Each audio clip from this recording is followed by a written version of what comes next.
ये तो सबको पता है कि ये फेयर इलेक्शन नहीं है। जनरल अयूब खान ने 1959 में टेक ओवर किया, कब्जा किया पाकिस्तान टाइम्स पे, अमरोज पे, लैलो नहार पे। वो कहानी बड़ी दिलचस्प है। और फिर आपको ये समझ आती है कि ये जो कब्जा ग्रुप है ये अभी तक 2024 में अभी तक बड़ा सरगर्म है और अभी तक ये वही काम कर रहे हैं जो उन्होंने 1959 में किया। 8 फरवरी को जैसा भी इलेक्शन होता है तो आपको 8 फरवरी को अपनी मर्जी के मुताबिक जिसको आप सही समझते हैं उसको खुद भी वोट डालें और अपने 10-15 दोस्तों के साथ जाकर वोट भी डलवाएं। ठीक, घबराना नहीं है। लेकिन मुझे जो सबसे ज्यादा इंटरेस्टिंग जो पोर्शन लगा है, जो आज के हालात से बड़ा मुताबिकत रखता है, वो है जब प्रोग्रेसिव पेपर्स लिमिटेड पीपीएल को टेक ओवर किया गया। पाकिस्तान टाइम के एडिटर थे फैज अहमद फैज साहब।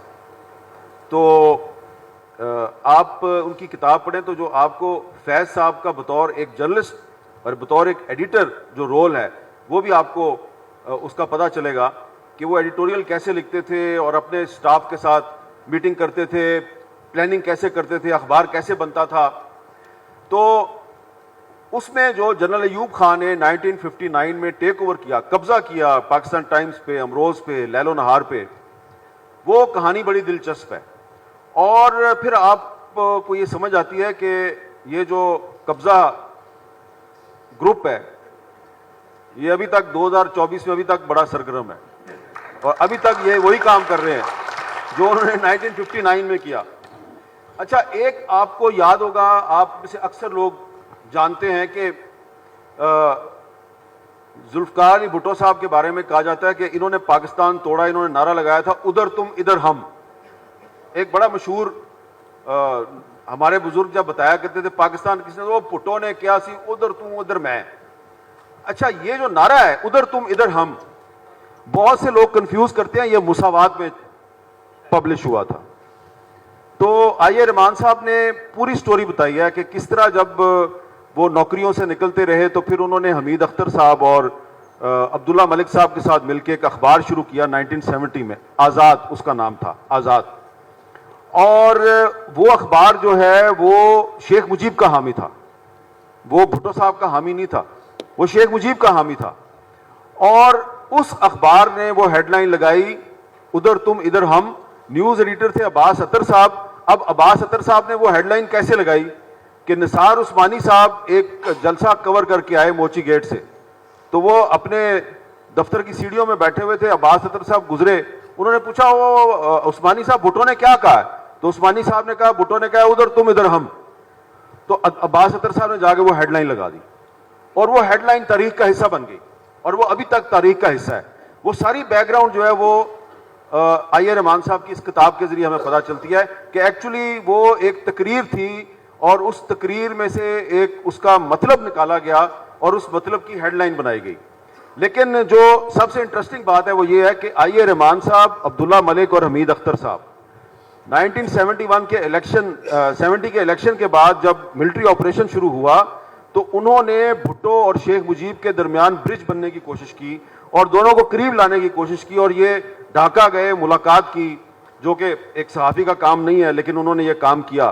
तो ये इस वाले से बड़ी इंटरेस्टिंग बात है और भी बहुत सी बातें हैं, लेकिन एक बात जो है वो मैं ज़रूर बयान करना चाहूँगा। पेज 161, मुझे कि पेज भी याद हो गया है, वहाँ पे आइए रहमान साहब ने जिक्र किया है अकबर बुगटी साहब के साथ अपनी मुलाकातों का, कि अकबर बुगटी साहब के साथ उनकी इस्लामाबाद में एक मुलाकात हुई और उस मुलाकात में अकबर बुगटी साहब ने रहमान साहब को कहा कि रहमान साहब, ये जो इस्लामाबाद है ये हम बलोचों को कभी कबूल नहीं करेगा और ये हमें आपस में लड़ाता रहेगा और हमें लड़ा लड़ा के हमारी ताकत को कमज़ोर करने की कोशिश करेगा और ये मसला हल नहीं होगा।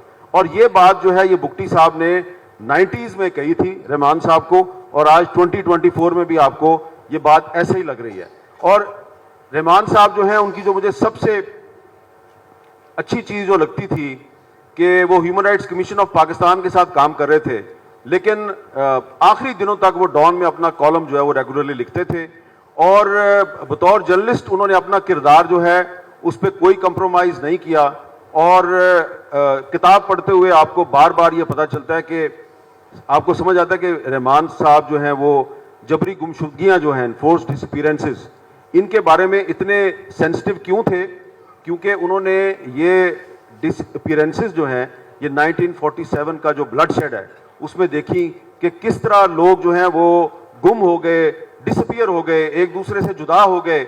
और कुछ रिश्तेदार ऐसे भी हैं रहमान साहब के जो डिसअपीयर हो गए, दोबारा रहमान साहब को नहीं मिले, लेकिन 1947 में डिसअपीयर होने वालों के नाम जो हैं वो रहमान साहब को आपकी इस किताब में मिलेंगे। तो मैं समझता हूं कि ये हर सहाफ़ी को और सियासी कारकुन को ये किताब ज़रूर पढ़नी चाहिए। ये किताब पढ़ के आपको पता चलेगा कि सच्चाई के लिए लड़ना कितना ज़रूरी है, और अगर आप सच्चाई के लिए नहीं लड़ेंगे तो आप कभी आगे नहीं जा सकते।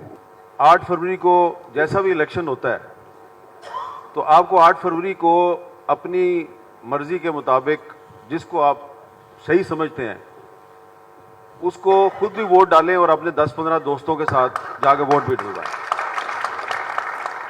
ठीक है ना? ये तो सबको पता है कि ये फेयर इलेक्शन नहीं है, लेकिन जैसा भी इलेक्शन है आपने 11-11, 12-12 वोट नहीं डालने, एक ही वोट डालना है, लेकिन 11-12 लोगों को साथ लेके जाए वो वोट डाल दें। एक तो ये काम है।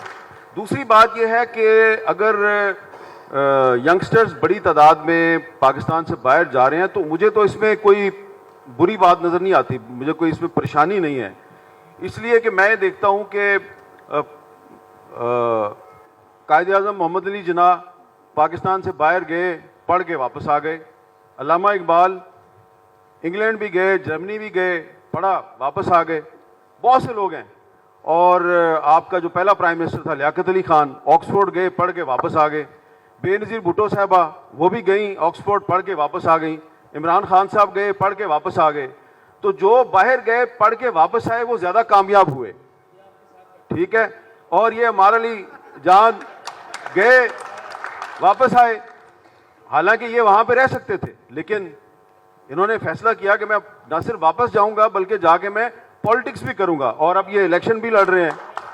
और मुझे याद है कि जब इन पर सेडिशन का मुकदमा बना था, इन पे गद्दारी का मुकदमा बना था, उस वक्त ये यूनिवर्सिटी में पढ़ा रहे थे। आप ये उस वक्त पढ़ा रहे थे।